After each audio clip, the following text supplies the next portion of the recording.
your hosts, me, Chuck Sandy, and Jason, our living Mr. Fluency MC himself, and all the way from Argentina, we have Debbie Tebovich, looking fabulous and is fabulous, about to give us a wonderful presentation. Are you ready, Debbie? I am. Okay, then we're going to get out of your way and just let you take over. So have a great session, and if you need anything, just let us know. Thank you. Welcome, teachers, and enjoy.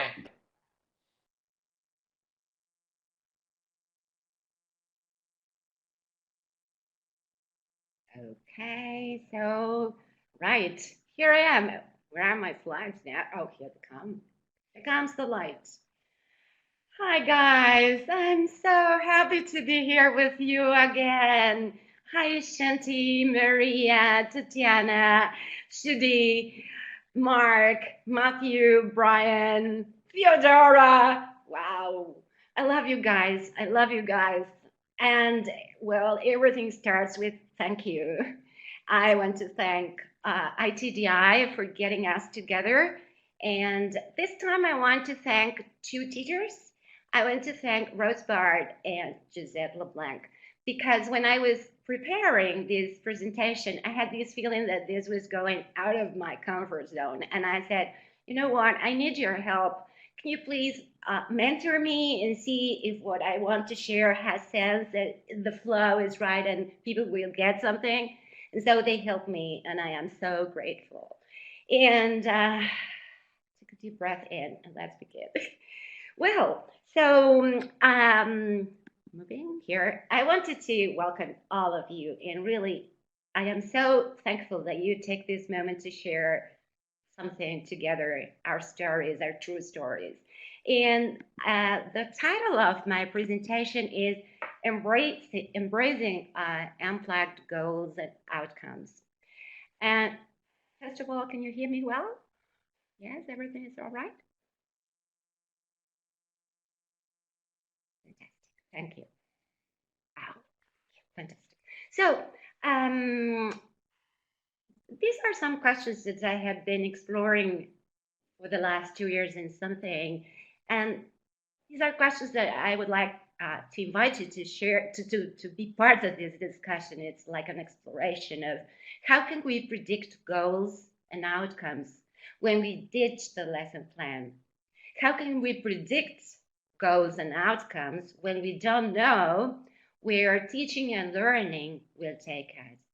In fact, the question goes bigger. The question is, how can we plan and design for when we don't know where we are going? So these are questions that are here in my mind and I try to explore. And the other question is, how can this free us up as teachers and allow learners to take the lead? So these are the questions that I want to invite you to see if we can come to some answers at least. So here I go. First story. I live in Buenos Aires, the capital district of Argentina. Now, if you want to know where we are, you look at the whole world map, and Argentina is to the very, very, very, very south. You see America at the very, very south of America. We are very close to Antarctica. And I grew up in a little city. We call it town, but it's a city, and it's called Campana in Spanish. And Campana translates as bell in English. But it's such a fabulous place. It's such a wonderful place to grow up there because I grew up riding my bicycle and playing with my friends under the trees. And my mother at 5 o'clock, she would say, the milk, the milk. And it was chocolate. And we had chocolate with, she toasted bread with butter. And so my friends came home. Or one day I went to their homes. And I did the same when I became a mother. When I became a mother, my daughter Ceci rode her bicycle and we went to walk under the trees and we ate plums from our own plum trees. And my parents still live in Campana. But Campana is such a wonderful city that this is something incredible. But even when this country goes through difficult moments, unfortunately, Campana is a very industrial city. There are over 20 different factories. They produce steel and pipes and chemicals. And there is a refinery. There is an oil company. It's very, very industrial. So, believe it or not, there's no poverty in that little city. And I grew up there. And my daughter grew up there too. And so it was always a wonderful place to work because people had jobs. And so I had a language school with a partner. And we had like 200 students. When I think about that, it's almost, I don't think I would be able to do it now. But students came to the Institute, and I'm going to talk about this case. It's a group of students that were working for a company. They were businessmen, they were employees. And so they came to our language school, and then the company, this particular company that I'm going to talk about, that is a refinery, an oil company, they refunded the fees. Maybe not the whole 100%, but 75 or 80% of the fee. But one day, the company decides that they are spending too much money in English training. And so they decided that they wanted to have a native speaker to be the auditor. And so this auditor, that I'm going to call him Phil the auditor. Phil the auditor gets in charge of this training, and he recruits teachers. He calls all of us and he says, okay, you yes, you no, thank you. And then he tells us, well, we are going to start working. You are expected to follow these textbooks. We didn't get a lot of feedback from Phil the auditor, but that's what we knew, that he was a native speaker and that he was going to be the auditor, recruit the teachers. Well, and I was part of that project. Though one of my colleagues decided that she didn't want to be part of the project. She said, I don't want to get less money. Why? But for me, it was a nice project, and I went there. So one day, Phil, the auditor, calls me, and he says, well, Debbie, one of the things I have to do as an auditor is I have to do some observations. So next Tuesday, I'll be in Campana, and I'm going to visit all the classes. So you just don't worry about anything. I'll be in your class for 30 minutes. And so the only thing I want to ask you is please have the lesson plan so I can give a look at it, and then I could, because I have to give you some feedback. And not only that, then I have to make a ranking of teachers, number 1, number 2, number 3, and I'm going to have a meeting with the board. Oh, okay. Good. I said, shame that we have a native speaker visiting us and we have to be graded by the auditor. It was a shame for me, but well, so this is what I did. Remember that I'm working for this oil company, and I found this is one of the books that Phil the auditor recommended, and it's a wonderful book. I still use it, and I chose this unit 8, that had to do with a case study. This company, AXO, was requesting permission to expand the chlorine company in Rotterdam. And I thought it was wonderful. So I gave a look at the lesson, and the lesson plan, the lesson in the book was like 20 pages. But I felt like this freedom to look at the lesson like pieces of puzzle or Lego blocks, and I started making different things and putting things and leaving space in between. I had this freedom to try to think what was going to work for my learners. Unfortunately, I cannot show you the real lesson plan, which I still keep, but I moved to my new apartment and some of my boxes are at my mother's house. But this is more or less what I had. Is it going fine? Mine's boggling, yes. Oh, Peggy. Please, because it's hard to keep the conversation in. Well, so I had the brainstorming, I had 2 wonderful readings, and I had a listening activity, which was so awesome. And I still use this book I get very free when I use the book because this book came with a cassette with a tape. I don't have a tape recorder anymore, but I always find something on YouTube, And we had a role play, we had writing. I really had a good lesson plan. The lesson plan I gave Phil the auditor had timing, the teacher says, the students say, as if I could predict that, but I was determined to success. So this is my classroom. I tried to embrace that moment to bring it back to me, and so I started drawing that. And this is more or less what my classroom looked like. I had a huge tape recorder, like the one you can see there, and a briefcase, and there was a desk which I never used. Don't know why, but I never used it. And my students sat down. We had 3 tables. So we start with brainstorming, and when we start with the brainstorming, the auditor comes in, and I wish to show you what he did because he was at the door, and he starts like in the gym moving, tick, tick, moving sideways in order to get to the desk. And I look at him and say, "Hey," and I said, "Say hi to Phil the auditor. He's going to be with us today." Well, okay. Should I have to be a little more, yes, okay, forgive me.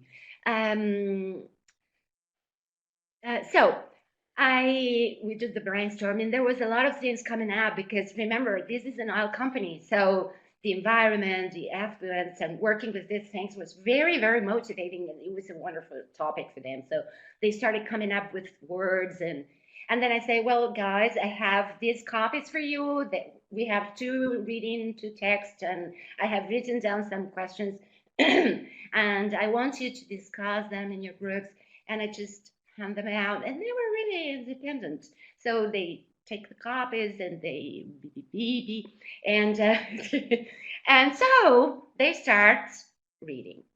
And trust me, 5 minutes later, one of my students said, "Hey, this reminds me of our oil spill." Wow. I was working for this company, and they had probably the most tragical and serious oil spill in history. One of their ships off the coast of Alaska in 1989 had the most tragical oil spill in history. Do you know what I'm talking about? Does anybody know this ship? Oil spill, yes. Off the coast of Alaska in 1989. Okay. Yes. Yes, Mr. Sandy, the Exxon Valdez. And when he says this, oh, this reminds me of our ship and the oil spill. And so when he says this thing, everybody stands up and they get together around the table and they start talking. Something amazing happened. I am telling you this story from the heart. It's the true story of that day. My students were in their early 30s, 2 in the 40s, and 1 in his 50s. And this man, who was in his 50s, had been part of the operations. Yes. And so a whole conversation starts to emerge. And what did you do? And how did you handle the press? And what did you do? And what will we do if that happens again? And that is, there was so much going on. Needless to say that I forgot my lesson, but I also forgot about Phil the auditor. In the whole class went on until it was time to finish, and I said, well, guys, this has been so awesome. And I didn't interrupt them, but I kept in mind that there were lots of things we had to work, like asking questions and making this hypothesis. And it was so awesome, guys. So awesome. I still feel it. I am embracing the moment of remembering that story. It was real. Well, so of course, Phil the auditor had left long before. I didn't even know where he was, but I knew that I needed to have a coffee with him because remember he was going to grade me and rank me. Okay, so I go to his office and I can see a coffee with the smell of feedback. And there is Phil, the auditor. And he says, "Come on in, Debbie. How are you, Phil?" "Debbie, what am I going to do with you?" "I don't know. I am so troubled by what I saw." I said, "What are you going to do with me? Your lesson plan was so wonderful. The timing, the outcomes, the goals. You did nothing of that, only the brainstorming. How can I assess your plan and your class? They were disconnected. The students took the lead and it was out of control. There's nothing I can measure." "Oh, I don't know what you can do." The story about Phil the auditor and the conversation we had is not that important anymore. But this story is something I can't forget because I was very young at that time, or younger. But I started to feel this freedom of looking at a book and looking at the pieces that were sort of, I could do whatever I wanted with the pieces and even take one piece out and bring what I needed. And then this emergent learning mindset that I was celebrating without being aware of it. I really forgot that Phil the auditor was going to rank me and to grade me. The story of my learners was amazing. Now, if you ask me if I could have predicted the story of Valdez, no. Of course, I knew about that story because my father even worked for that company. But when people go through these kind of tragedies in life, sometimes they don't talk about it. And it was the first time in a class that they were talking about this. I could not have predicted. And if I had predicted, there would have been no magic, I think. So that's the first story. Let's move forward. And 2 years ago, I was part of a MOOC called ET Education Technology, organized by Dr. Koros. Maybe some of you were part of this ET MOOC. And I remember that when I don't know how I got here, but I remember the first day of the first webinar, Dr. Koros is there, and I can see people in the chat talking like we are chatting here, like, "Hey, Peggy, hey, Brian, Matthew, Chuck, and Jason, and Theodora," because they knew each other. They were all from Canada, but I felt good there, so I stayed. And when Dr. Koros starts the presentation, and he's going to talk about the connected educator, one of the participants in the chat box say, "Hey, Alec, why are you doing this huge MOOC during your sabbatical year?" Oh, interesting. And Dr. Koros says, "Hey, that's a nice question. Well, I want to explore how people learn." Right. I thought it was so wonderful. So now comes my invitation. Let's have a conversation, guys, if you want. Why do we learn? What's the purpose of learning? You want to share your ideas? There's no right or wrong here. Why do we learn?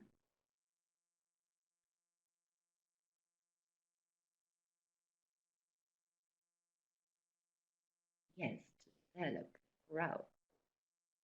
Yes, figure stuff out, reach out and to grow, to reach new heights, to flow.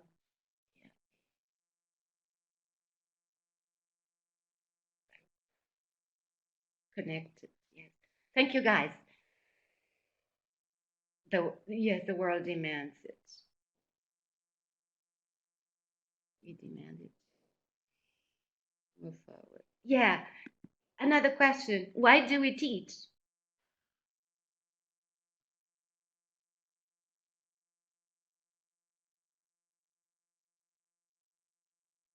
Yeah. It's amazing how why we teach and where we learn are so connected. They are like part of the same question. Thank you. And what's a successful learner like for you? Suppose you think about one of your learners and he's successful. What is a successful learner?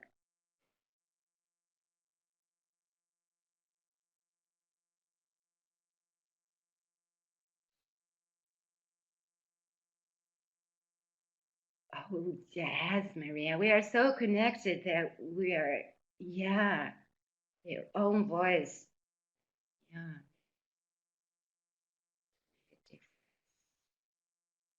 Someone willing to learn with you. Yeah. Yes. These learning styles that not necessarily mean kinesthetic and visual. The learning style, the learning, how we feel comfortable with learning.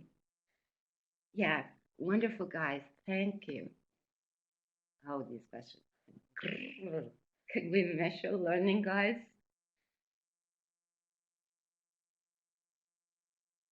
Maria, can't wait to add all your ideas here. Yes, of course, says Peggy. We have to respect our law. Yeah, sure, Raul. Can we measure learning? Can we measure learning?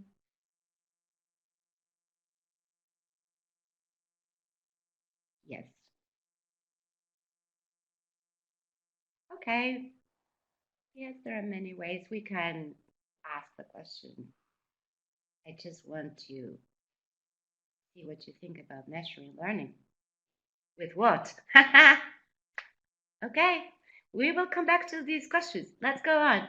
And this is a question that is always in my mind. How do we move from scarcity to abundance? Because when I was teaching at this class, I had one book, and now I have the whole internet. So what are these skills we need to learn in order to move from scarcity into abundance, and how does this affect our learning and our teaching? Maybe in different ways. We will come back to that. Yes, it's an interesting question. I think that Peggy once said that it's about learning how to filter information. Was it you, Peggy? Because Peggy is so awesome. Yeah, Peggy is everywhere. Love you, Peggy. So generous. Long abundance. Yes, we are learning how to live with new things now. Chaos, too. Right, thank you, guys. Thank you, guys. So, when I collect these answers, I usually get similar, when I collect the answers to these questions, why we teach and why we learn, which are for me very connected, I get similar answers to try and organize people's learning journeys. You know what? This is against my convictions. I'm going to let you go through these lists and I am not going to read them.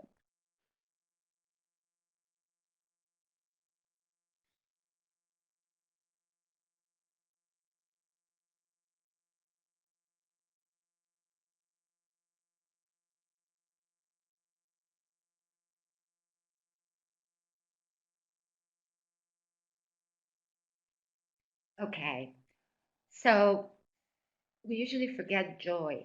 And for me, joy is so important, so very important. Well, of course, the slides will be available later, so you can come back and talk about this. Now, see, right. So during this MOOC, sorry, I didn't remember the next slide. Here comes another story. During this MOOC, there's this man, Dave Comier, that comes and talks about rhizomatic learning, arguments for creativity. So I am there. I see rhizomatic learning. And I say, rhizomatic learning. What the heck is rhizomatic learning? But I like the word creativity. So I decided to stay. Right. So I decided to stay. And the first question our rhizomatic cowboy asks is, do you know what a rhizome is? Oh, holy moly. I had no idea what a rhizome is. I started to think about rhizome and how I could put it into Spanish to see if I got an answer. Rhizome, rhizome. No way. But I'm sure that guerrilla gardener here know what a rhizome is. Do you guys? Yes, I do.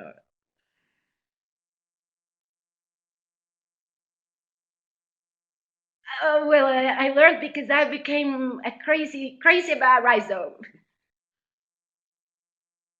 Yeah, Ryan. Yeah. Right. Well, guys, here you are. This is the rhizome. The rhizome is the stem of a plant like hops, ginger, or Japanese bamboo that helps the plant spread and reproduce. Oh, see how I am learning? It comes from Greek. Nice. Well, I live in a little apartment. So, yeah, I can see. Thank you for that. I didn't know. But I don't have rhizomes in my house because I live in a little apartment. But I go to the botanical gardens, like 10 minutes from my place, to look for rhizomes because I became crazy about rhizomes. And the rhizome, in fact, is what you can see under the ground. Okay? It's that uh, all those roots connected in a chaotic way. And if you want to take a pad and you transplant it, it will grow. And though it's very chaotic, it expands and expands. And eventually, there is one flower coming up. Actually, the rhizome responds and grows according to its environment, not straight upwards like a tree, but in haphazard network fashions. They are messy, they are unstable, they are uncertain. Rhizomes are aggressive, chaotic, resilient. They follow the wrong path. So Dave Cormier was using this story to get close to what he feels about learning. And this makes a lot of sense to me. And during this MOOC, he started to talk about uncertainty and chaos and disorder and complexity. But, I embraced distraction. And at that time, that was all I could get from the Rhizomatic Learning story. And I said, well, all right, this is all I got. But it stayed in my mind.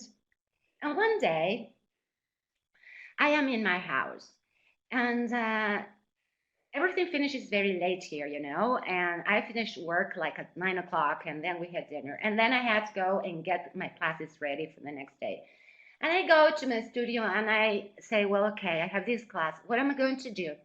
And rather than saying, do this, I was looking out the window and I was stuck.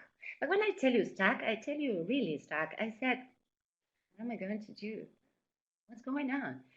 So I said, well, Debbie, face it. What do you have inside? And these questions these questions about learning were here. So I said, all right, what's going on? What's learning? How do I teach? Why do I teach? What will I teach tomorrow? What do they want to learn? And I got this tag, but I sort of said, okay, this is what is happening now. I have to do something about it. And I realized that these were the questions that were stuck in me. So I decided to ask for help. And I went into Twitter and I decided to ask for help. And I never imagined that Dave Cormier could be there for me, but he was.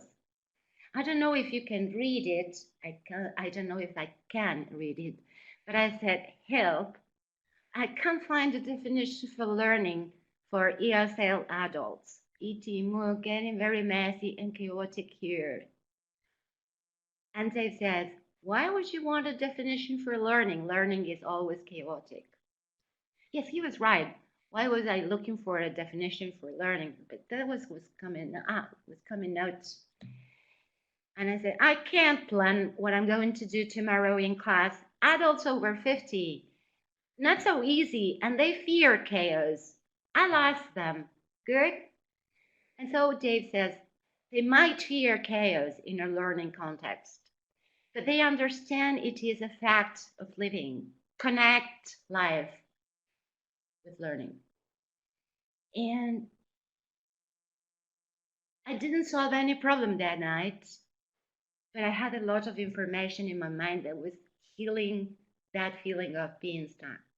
I didn't plan anything that night, but I went to bed feeling much better. And with a commitment, I really wanted to learn about the rhizomatic story, or the rhizomes. And so, to make the story very short, if you really want to read about rhizomatic learning, you just have to go and read Dave Commuer. But this is the story, how I got the story.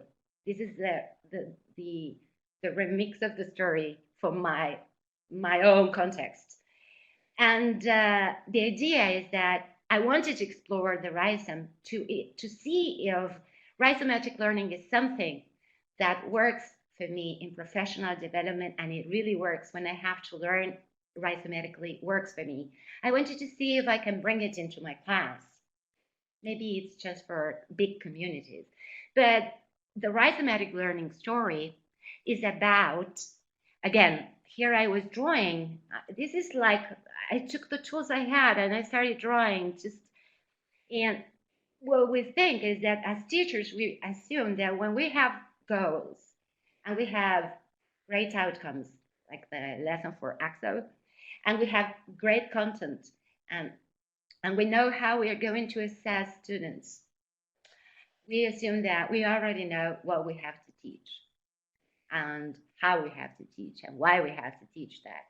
And even more, we assume that we know what learners will want to learn, what learners will need to learn, when actually learners come to class on a daily basis with different perspectives, different voices that are there inside waiting to be heard. They bring different things to class, different preferences, different conflicts. So in rhizomatic learning, the teacher is that facilitator that will help the students with their own personal learning plans, and the outcomes will come out well after. So the teacher will be with the learners, and each of them will achieve different goals, different outcomes at different times, maybe. An extreme simplification, right? But one thing, can you see the grass I drew here? Do you know why I put this graph? Well, this means that the teacher has an important role. The teacher is that person that is going to establish a safe environment, a safe ecology. The teacher has a fundamental role because the teacher needs to develop a safe ecology for the learners to grow, to blossom, to expand. So these are some things that I am learning about rhizomatic learning. And again, I will let you read them.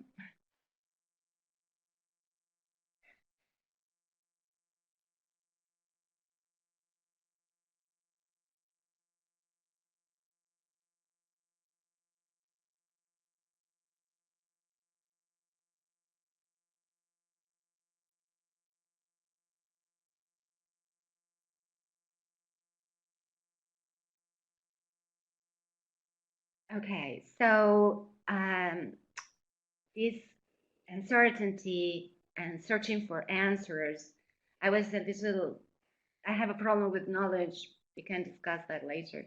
But embracing this uncertainty and because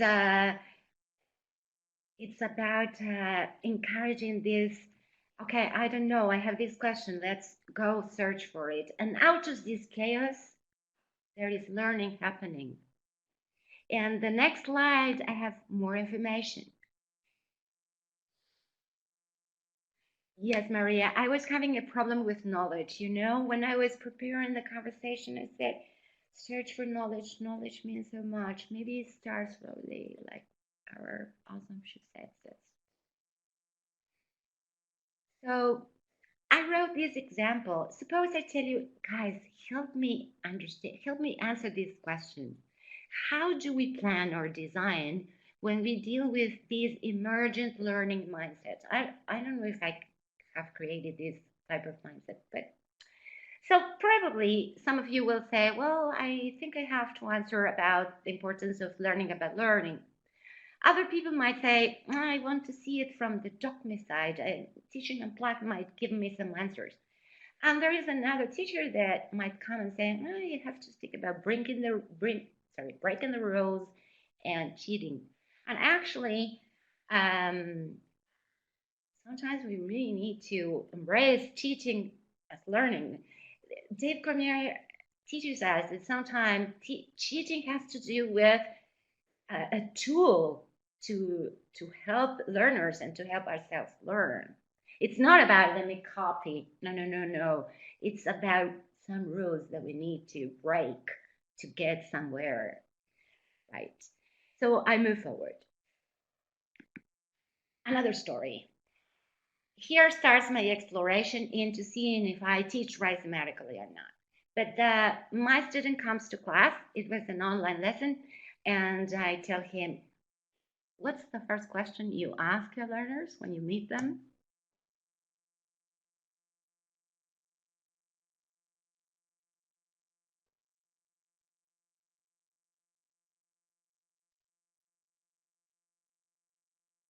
Yeah, how are you? That's the first question we ask.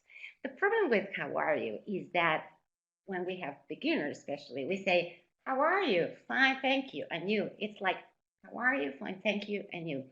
And for me, when I say, how are you? I mean it. It's not like, how are you? Fine, thank you. So I always teach my learners, how are you? Oh, something that will help them connect with the fact that I care for them. And yeah, what do you want to learn is a good question. But in this case, my learner comes to class and I say, hey, how are you? And my learner says, and this learner is an awesome man. He's in his late 20s, an engineer, a professor at the university, and he's always happy and eager to learn. But he tells me, and I say, do you have your coffee there? I said, no, I didn't have time, just come from work. And I said, go grab your coffee and I'll do the same thing. And then we come back. And I did it on purpose because I really wanted to give him this time to think if he was ready to come up with a story. And so he grabs his coffee and he comes back and I'm here. And he says, Debbie, I don't enjoy my job anymore. I don't like it. I hate it. And I say, hey, how can I help you? Debbie, do you remember I told you that I had a new project? I was involved in a new project. My boss finally appointed me to a new project where I felt worthy and where I felt that I was not invisible anymore. And I had to work hard, but I was so happy.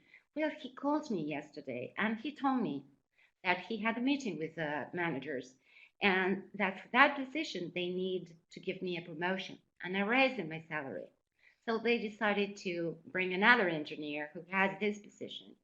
And my boss told me, go back to your office and start uploading the data you have to do in our systems. I don't want to go. Shall I change my job, Debbie? And I said, wow, right. You know, I also need time because it's his story. It's not any story. It's his story that he's sharing with me. So I give myself some time to see how I can help him. I'm not into, you should, no, you leave your job. I'm not into that. I was into that when I was younger. I just wanted to say, don't worry. But that doesn't help. It doesn't help. So what I did instead was, Em, we can do something. What is that question you need to answer? And so we started creating some questions. And out of the questions, we started to work the problem. So the first question is he created, I was typing in the Google Doc while he was creating the questions. When I feel I don't enjoy my job anymore, is it time to quit and change? How do I know if changing jobs is the best choice? And I didn't want to add any pressure to my students.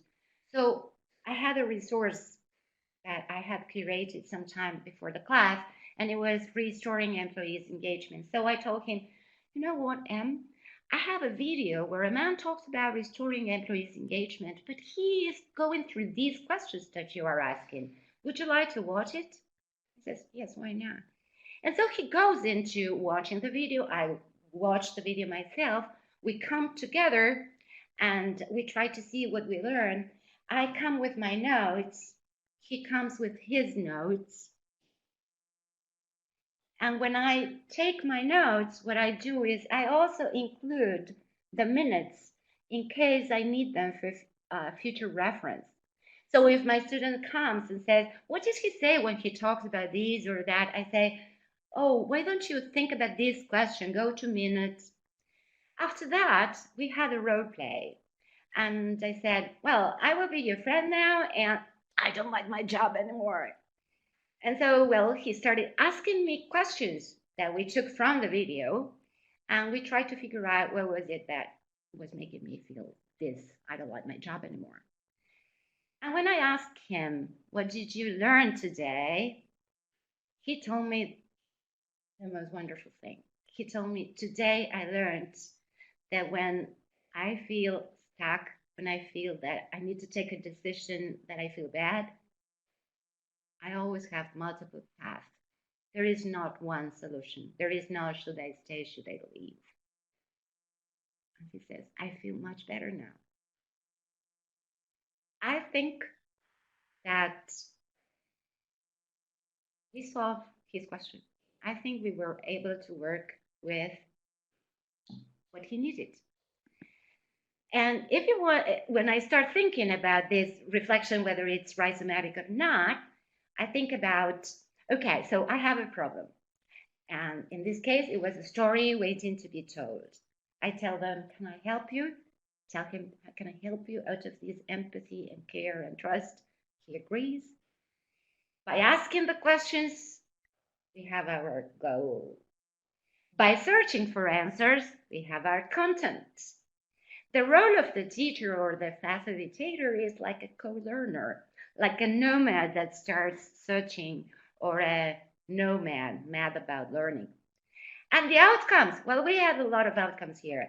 It can be the self-reflection of this awareness of multiple paths, or at the role play, or so many. And I included others so that you can start thinking, if you are interested, how you can apply these things into your own scenario. And whenever I come up with these things, everybody said, because you work with one student, I have 30. Well, trust me, whether you think you can or you cannot, you are always right. Because remember that most teachers have big classes. And when I take a class, I always learn something. And if I like what they say, I grab it and say, how can I bring it into my class? I don't know. Yes, sometimes we become like therapists, but not really, because the therapist has a power that we don't have as teachers. We don't know the whole story. So the idea is to help them solve questions without getting into places where it might be even dangerous. This thing about creating a safe ecology.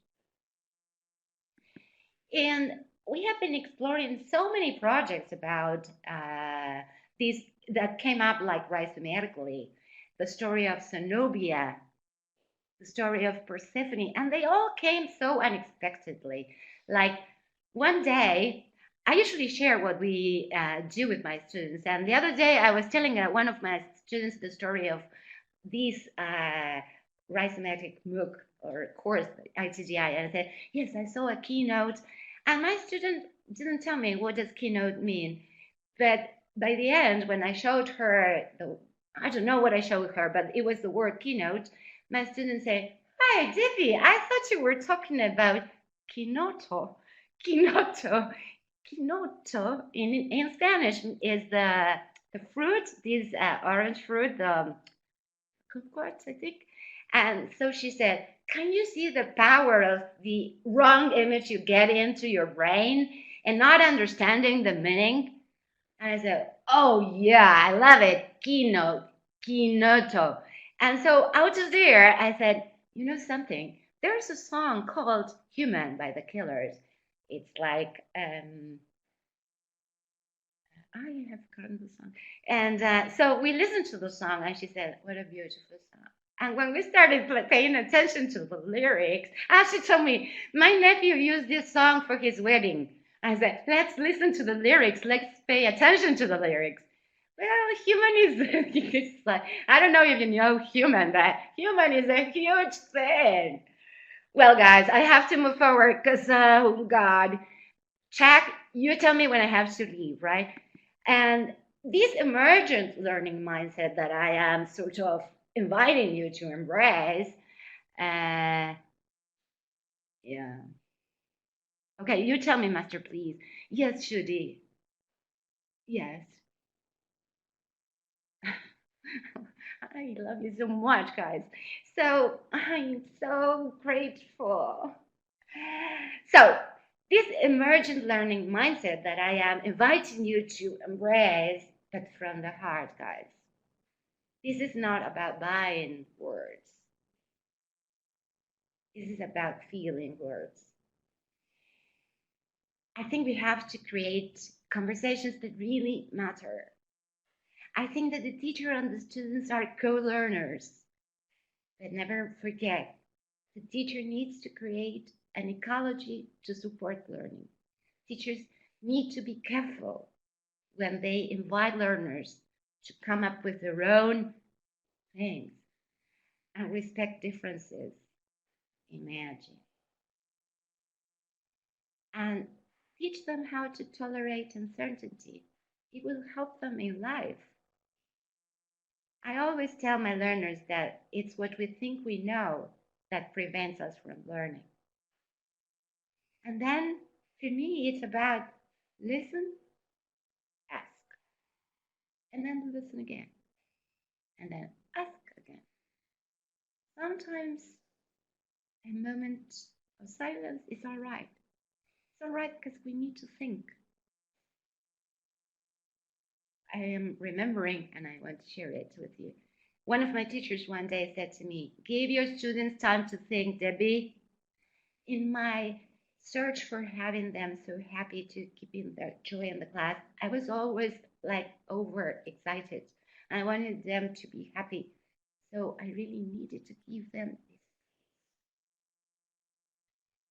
and embrace sharing and collaboration, but from the heart. And grab the moments.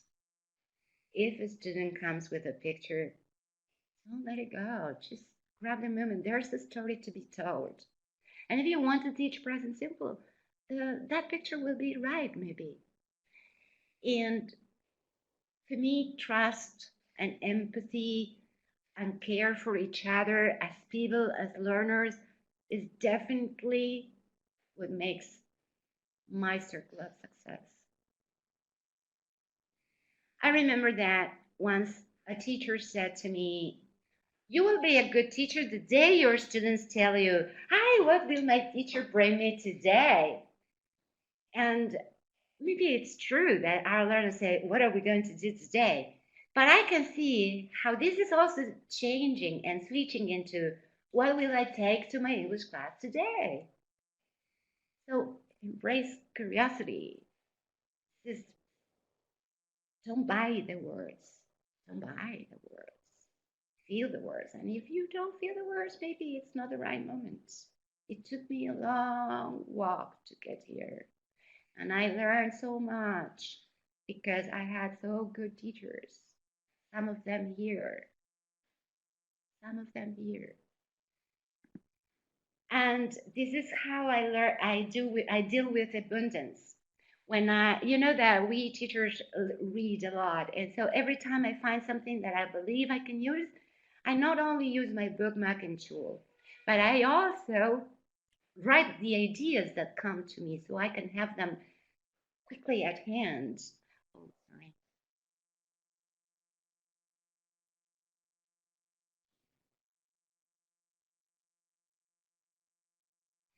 what do you mean, Peggy? This chart?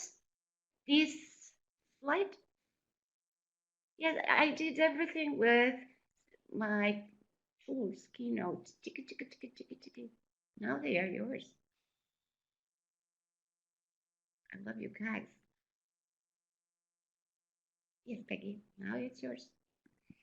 So, oh, sorry. So I was telling you about this dealing with abundance, right? And stay with me because I have a surprise. Stay with me. And so I used Digo to bookmark, and share is really, you don't have to do anything. You just, unless you tick the private. But if you don't tick the private, it's there for everybody. And okay, remember that we had this problem with measuring learning? I'm going to tap. Right, here we go. The fact that we have to do it doesn't mean it's possible. We can measure effort, engagement, connection, motivation, commitment, encourage and help learners to be responsible for their learning journey. Encourage them to measure their learning, to choose how to measure, and let the robots count what they can. Look at this elephant, poor elephants. Right. So, stay with me, I'm finishing. To recap, this is what we have been going through. I mean, I told you the story of Phil the auditor story. By the way, I have to tell you something about Phil. Phil, David, in fact, one day called me and said, Debbie, I have to tell you something. Yes, I'm leaving this job. Oh, really? Yeah.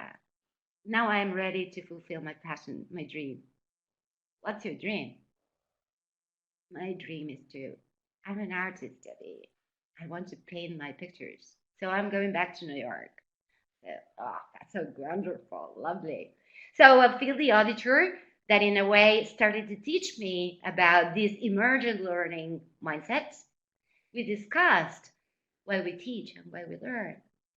I told you about the story when I was feeling stuck and how someone gave my hand. I told you about this rhizomatic learning process, the story, and I don't like my job story and dealing with uncertainty. And what does a successful learner, what does successful learning look like? And for me, it's like a nomad. And we discussed if learning is measurable. This is my view that we are all welcome to discuss. I think that in the point that we think in different ways is empowering us. And we spoke about dealing with abundance.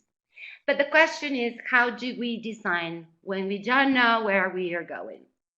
For me, the answer, I wish we had time to discuss it, but for me, the answer is a syllabus of progress and the community as curriculum. I could not have predicted the goals we had in this ITDI Rhizomatic MOOC. But now, because of all the things I have been watching, all the wonderful information teachers are sharing, I think we can create our own syllabus. And we have become the curriculum as a community. So all I have to tell you is thank you. But before we finish, I'm going to share the link to a video I edited with some bits from my learners. Homemade, guys, but it's my learners. And you will see that the outcomes, unexpected outcomes we had. And at the end, I included a conversation I had with one of my learners. I edited a lot because it was going to be like an hour video. But that's all I have to tell you. I love you, I love you, I love you. And I will be sharing the link to that video when I have to be. We love you too. That was just fabulous. I thought I was sleepy until I started listening to you. And then I got really excited. Yeah. It's a fabulous presentation. So much. Oh, so much. Thank you. No. Thank you. And thank you everyone for being here. We're waiting on your link.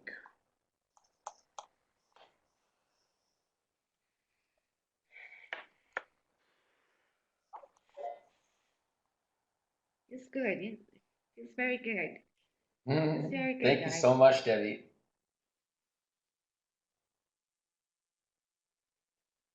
It's very good. Let's just share the link to the video if you would. Thank you, guys. Remember, I am anywhere you need me. Anywhere. Because someone helped me before. So someone who's here. That's helped what me it's so all much. about. I will be for you whatever you need. Exactly. That's why That's I what feel it's all about. so good. Ciao, baby, from London, from Argentina. Bye, baby. So I'm going to share the link before I Where is the forget. link? You have it. We don't know what it is. Oh, I will. Okay, Master. Be patient. You will go to bed in a minute. I have. I've There you are, got guys. time for you. Thank you so much. And ciao, au revoir, merci beaucoup, shalom, ciao, ciao. Arigato. In Jap- Arigato, arigato, toda. In Hebrew, toda. Buenas tardes, buenas noches. Theodora, I love you. I'm going to take Adieu. us over to the lobby.